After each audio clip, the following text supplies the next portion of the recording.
Hello বন্ধুগণ, welcome back to my channel. আরও একটি নতুন গুরুত্বপূর্ণ ভিডিওতে তোমাদেরকে স্বাগত জানাই। তো আজ আবারও একটি জব আপডেট নিয়ে চলে এসেছি তোমাদের কাছে। তো ভিডিওটি তোমরা প্রথম থেকে শেষ পর্যন্ত দেখতে থাকো। তো all India institute of medical science এর থেকে একটি রিক্রুটমেন্ট বেরিয়েছে, সেই সম্বন্ধে তোমাদেরকে ডিটেলসে বলবো। তো এই অ্যাপ্লিকেশনটি করার জন্য কত টাকা ফিজ লাগছে, কাস্ট ক্যাটাগরি অনুযায়ী কতগুলি সিট আছে, কোথায় কোথায় সেন্টার আছে, এক্সাম হবে না ইন্টারভিউ, আর এজ লিমিট কত আছে, এই সব বিষয় নিয়ে তোমাদের সাথে আজকে আলোচনা করব। এর সাথে সাথে এলিজিবিলিটি ক্রাইটেরিয়া কী আছে ওটাও বলে দেবো। তো all India institute of medical science new Delhi থেকে এই নোটিশটি পাবলিশ করা হয়েছে। Nursing officer recruitment common eligibility test NORCET 7। তো এর আগে যে নরসিটটি বেরিয়েছিল সেটি হচ্ছে নরসিট 6 ছিল, এটা কিন্তু নরসিট 7। তোমরা যারা এইমসের এক্সাম দিতে চাইছো তারা কিন্তু অবশ্যই এই ভিডিওটি দেখো, তোমাদের জন্য এই ভিডিওটি কিন্তু খুব হেল্পফুল হতে চলেছে। ভিডিওটা যদি তোমাদের কাছে হেল্পফুল হয়ে থাকে তাহলে অবশ্যই একটি লাইক করে দেবে, তার সাথে সাথে বন্ধুদেরকেও শেয়ার করে দেবে। আর চ্যানেলে নতুন হয়ে থাকলে চ্যানেলটিকে সাবস্ক্রাইব করে নোটিফিকেশন বেলটি অন করে রাখবে, যাতে এই রকম গুরুত্বপূর্ণ ভিডিও তোমাদের কাছে পৌঁছে যায়। এই অ্যাপ্লিকেশনের ফর্ম ফিল আপ কিন্তু শুরু হয়ে গেছে অনলাইনে। 1 আগস্ট থেকে শুরু হয়েছে, 21 আগস্ট পর্যন্ত কিন্তু চলবে বিকেল 5টা পর্যন্ত। এখানে তোমাদেরকে পে লেভেল 7 অনুযায়ী স্যালারি দেওয়া হচ্ছে। এখানে পোস্ট হলো নার্সিং অফিসার পোস্ট। এখানে তোমরা গ্রুপ বি হিসেবে জয়েন্ট করবে এইমস নিউ দিল্লির আন্ডারে। এরপরে দেখে নাও কতগুলি ভ্যাকেন্সি আছে, এলিজিবিলিটি ক্রাইটেরিয়া কী লাগছে, এসেন্সিয়াল কোয়ালিফিকেশান কী লাগছে, এজ লিমিট কত লাগছে, এর পাশাপাশি অ্যাপ্লিকেশন ফিস কত লাগছে, সেইগুলি সব বলে দেবো। চলো। এসেন্সিয়াল কোয়ালিফিকেশানে বলা হয়েছে তোমাদেরকে বিএসসি নার্সিং বা পোস্ট বিএসসি নার্সিং করতে হবে, ইন্ডিয়ান নার্সিং কাউন্সিল বা স্টেট নার্সিং কাউন্সিলের রেকগনাইজড ইনস্টিটিউট বা ইউনিভার্সিটির আন্ডার থেকে। এর পাশাপাশি তোমাদেরকে রেজিস্টার নার্স হতে হবে স্টেট বা ইন্ডিয়ান নার্সিং কাউন্সিলের আন্ডারে। যারা জিএনএম নার্সিং পাস করেছো ইন্ডিয়ান বা স্টেট বোর্ড কাউন্সিলের আন্ডারে, তারাও কিন্তু অ্যাপ্লাই করতে পারবে। এর সাথে সাথে তোমাদেরকে রেজিস্টার নার্স হতে হবে। এর পাশাপাশি এখানে বলে দেওয়া হয়েছে 50 বেড যুক্ত হসপিটালে 2 বছরের এক্সপিরিয়েন্স তোমাদের মাস্টলি লাগবে। এরপরে আছে এজ লিমিট। এখানে 18 থেকে 30 বছর পর্যন্ত তোমরা ফর্মটি ফিল আপ করতে পারবে। এখানে কিন্তু তোমাদের এজ লিমিট কাউন্ট করা হবে অ্যাপ্লিকেশন করার লাস্ট ডেট থেকে। অ্যাপ্লিকেশন ফিস বলা হয়েছে জেনারেল আর ওবিসিদের ক্ষেত্রে 3000 টাকা, এসসি এসটি ইডাব্লিউএসদের ক্ষেত্রে 2400 টাকা। আর তোমরা যারা ডিসেবিলিটি পার্সন আছো তাদের কিন্তু কোনো রকম অ্যাপ্লিকেশন ফিস এখানে লাগছে না। এখানে তোমরা পেমেন্ট করবে অবশ্যই তোমাদের যাদের ডেবিট কার্ড আছে বা ক্রেডিট কার্ড আছে বা নেট ব্যাঙ্কিং যার যেটা আছে সেটার মাধ্যমে অনলাইনে পেমেন্ট করবে তোমরা। এখানে কিন্তু বলে দেওয়া আছে অ্যাপ্লিকেশন ফিস কিন্তু তোমাদেরকে কোনোভাবে রিফান্ড করা হবে না। শুধুমাত্র যারা এসসি এসটি কাস্টের আছো তারা এক্সাম দেওয়ার পর যখন ডকুমেন্ট ভেরিফিকেশনের সময় যাবে তখন তোমাদেরকে রিফান্ড করা হবে। এই নোটিশটির মধ্যে কিন্তু তোমাদেরকে এক্সামের ডেটও বলে দেওয়া আছে। অনলাইন সিবিটি সেট 1 অর্থাৎ নরসিট প্রিলিমিনারি টেস্ট হবে তোমাদের 15ই সেপ্টেম্বর। এই ডেটটা পড়েছে তোমাদের সানডে। আর অনলাইন সিবিটি স্টেজ 2 নরসিট মেন্স হবে তোমাদের 4ই অক্টোবর, অর্থাৎ এটার ডেট পড়েছে তোমাদের ফ্রাইডে। জেনারেল ইনস্ট্রাকশন কিছু দেওয়া আছে এরপরে। তো অনলাইনে অ্যাপ্লিকেশন অলরেডি স্টার্ট হয়ে গেছে। তো তোমরা অ্যাপ্লিকেশন করবে, এখানে একটি ওয়েবসাইট বলে দেওয়া আছে www.emsexam.ac.in। এই ওয়েবসাইটে গিয়ে তোমরা ফর্মটিকে ফিল আপ করে ফেলবে। তোমরা যে পেমেন্ট করবে এখানে অ্যাপ্লিকেশনের জন্য, তাই সেই পেমেন্টের প্রুফ বা রেকর্ড তোমরা কিন্তু অবশ্যই তোমাদের কাছে রাখবে। এখানে বারবার বলে দেওয়া আছে ক্যান্ডিডেটরা যেন তাদের এলিজিবিলিটি ভালো করে পড়ে তারপরেই যেন ফর্মটা ফিল আপ করে। তার জন্য তোমাদেরকে এই পিডিএফটি ডাউনলোড করে নিতে হবে, নিয়ে ভালো করে পড়ে তারপরেই তোমরা ফর্মটাকে ফিল আপ করবে। এখানে তোমরা কোনো ফর্ম ফিল আপে ভুল করলে তোমাদেরকে এডিটিং করার ডেট দেওয়া হয়েছে।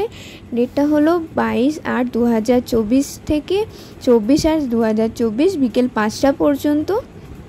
এই সময়সীমার মধ্যে তোমরা তোমাদের ফর্ম ফিল আপের যে সমস্ত সব রকমের ভুল ত্রুটি আছে সেগুলোকে এডিট করতে পারবে। এখানে তোমাদের ফটো, সিগনেচার, থাম্ব ইমপ্রেশন এছাড়াও আদার যে সমস্ত ডকুমেন্ট তোমাদেরকে আপলোড করতে হবে তা তোমরা কিভাবে আপলোড করবে তা স্টেপ ওয়াইজ এখানে বলে দেওয়া আছে, একটু ভালো করে দেখে নেবে। এজ রিল্যাক্সেশন বিষয়ক এখানে কিছু তথ্য দেওয়া আছে, তোমরা সেগুলি একটু যাদের প্রয়োজন তারা একটু দেখে নেবে। এসসিদের এবং এসটিদের জন্য 5 বছর, ওবিসিদের জন্য 3 বছর, পিডব্লিউবিডি জন্য 10 বছরে। যাদের প্রয়োজন তারা এটাকে একটু ভালো করে দেখে নেবে। যাদের কাস্ট ক্যাটাগরি আছে তাদের এখানে কাস্ট ক্যাটাগরি সম্বন্ধে কিছু তথ্য দেওয়া আছে। তার পাশাপাশি এখানে টাইম আর রুল রেগুলেশনের ব্যাপারে কিছু তথ্য দেওয়া আছে, সেগুলো তোমরা একটু ভালো করে দেখে নেবে।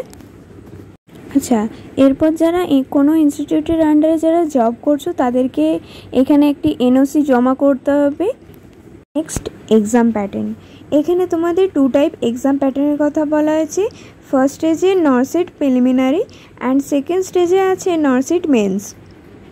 তো নরসিট প্রিলিমিনারিতে 100টা কোয়েশ্চেন থাকবে 100 মার্কসের, এবং অপশনাল 20টা কোয়েশ্চেন থাকবে তোমাদের জেনারেল নলেজ এবং অপারেটিভ থেকে। তার সাথে সাথে বাকি 80টা থাকছে হচ্ছে তোমাদের নার্সিং কোর্স থেকে। এখানে 1/3 নেগেটিভ মার্কিং রয়েছে। 5টি সেশন তোমাদের কোয়েশ্চেন দেওয়া হবে। সেই 5টি সেশনে প্রতিটি সেশনে তোমাদেরকে 18 মিনিট করে দেওয়া হচ্ছে, অর্থাৎ টোটাল তোমাদেরকে এখানে 90 মিনিট টাইম দেওয়া হচ্ছে। এরপরে দেখে নেব নরসিট প্রিলিমিনারিতে এক্সাম পাস করতে কোন কোন কাস্টে কত পার্সেন্টেজ লাগবে। জেনারেল আর ইডাব্লিউএসদের জন্য 50%, তারপরে ওবিসিদের জন্য 45%, এসসি এবং এসটিদের জন্য 40%, পিডব্লিউবিডির জন্য 5%। এরপরে নরসিট মেন্স এক্সামের ক্ষেত্রে তোমাদেরকে 160টি কোয়েশ্চেন দেওয়া হচ্ছে, 160 নম্বরের এক্সাম হবে, এবং এখানে তোমাদেরকে টাইম দেওয়া হচ্ছে 180 মিনিট। আর এখানে 1/3 নেগেটিভ মার্কিং থাকছে। আর এর কোয়েশ্চেন আসবে নার্সিং সিলেবাস থেকে।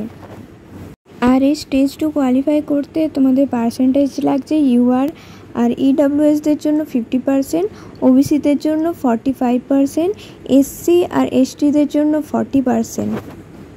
প্রথমে তোমাদের নরসিট প্রিলিমিনারিতে পাস করতে হবে, তবে তোমরা নরসিট মেন্স দিতে পারবে। এখানে বলা আছে কোনো কারণে যদি কারো নাম্বার ট্রাই চলে এলো তাহলে সেক্ষেত্রে তোমাদের যে বার্থ সার্টিফিকেটের ডেট অফ বার্থ আছে সেই নাম্বারের বেশি যার থাকবে তাকে আগে সুযোগ দেওয়া হবে। এক্সামটা কিন্তু তোমাদের কম্পিউটার বেসড টেস্ট হবে। এখানে ফর্ম ফিল আপ কীভাবে করবে তার কিছু ইনস্ট্রাকশন দেওয়া আছে, তোমরা এগুলোকে ভালো করে পড়ে নেবে আগে। এবারে চলো দেখি কোথায় কোথায় তোমাদের পোস্টিং দেওয়া হবে। সেক্ষেত্রে আমাদের ওয়েস্ট বেঙ্গলে কল্যাণী এমসে রয়েছে, এছাড়া আরও 15টি এমস রয়েছে। এখানে আরও নানা রকম বিষয়ে তোমাদেরকে ডিটেলসে বলে দেওয়া আছে, তোমরা এগুলোকে একটু ভালো করে পড়ে নেবে। এরপরে তোমাদেরকে এখানে কন্ট্রাক্ট ইনফরমেশান দিয়েছে। তো তোমাদের কোনো প্রবলেম থাকলে, কোনো বিষয়ে জানার থাকলে ওরা এখানে একটা কল নাম্বার দিয়েছে, তোমরা ওদেরকে কল করে একটু জেনে নেবে। তার সাথে সাথে এটাও বলা আছে তোমরা কখন থেকে কখনের মধ্যে কল করলে তোমরা পাবে। তো এখানে টাইম দেওয়া আছে সকাল 10টা থেকে বিকেল 5টা পর্যন্ত, মনডে টু ফ্রাইডে। তোমরা এই টাইমের মধ্যে কল করবে। আর শুধু স্যাটারডের টাইমটা একটু চেঞ্জ আছে, সেটা হচ্ছে সকাল 10টা থেকে দুপুর 1টা অবধি তোমরা কল করে তোমাদের প্রবলেমের কথা বলতে পারো ওনাদেরকে। এই পিডিএফটির মধ্যেই তোমাদেরকে ফর্ম দেওয়া আছে, যারা যেটার জন্য অ্যাপ্লিকেবল সেটা তোমরা ডাউনলোড করে তার মধ্যে ফর্মটাকে তোমরা ফিল আপ করে সাবমিট করে দেবে। যারা এই পিডিএফটি ডাউনলোড করবে তারা এখানে ওয়েবসাইট দেওয়া আছে www.emsexam.ac.in, এই ওয়েবসাইটে গিয়ে এটি ডাউনলোড করে নেবে। এছাড়াও আমি আমার ডেসক্রিপশানে এই ওয়েবসাইটের লিঙ্ক দিয়ে দেবো, চাইলে তোমরা ওখান থেকেও এটা ডাউনলোড করে নিতে পারো। তোমরা যারা এই ফর্মটি ফিল আপ করতে যাচ্ছো অবশ্যই তাড়াতাড়ি ফর্মটি ফিল আপ করে নাও, তোমাদের জন্য কিন্তু এটা দারুণ সুযোগ একটা। আবারও দেখা হচ্ছে এই রকম আরও গুরুত্বপূর্ণ ভিডিও নিয়ে পরের ভিডিওতে। শেষ পর্যন্ত আমার সাথে থাকার জন্য সকলকে অনেক অনেক ধন্যবাদ। সবাই ভালো থেকো, টাটা।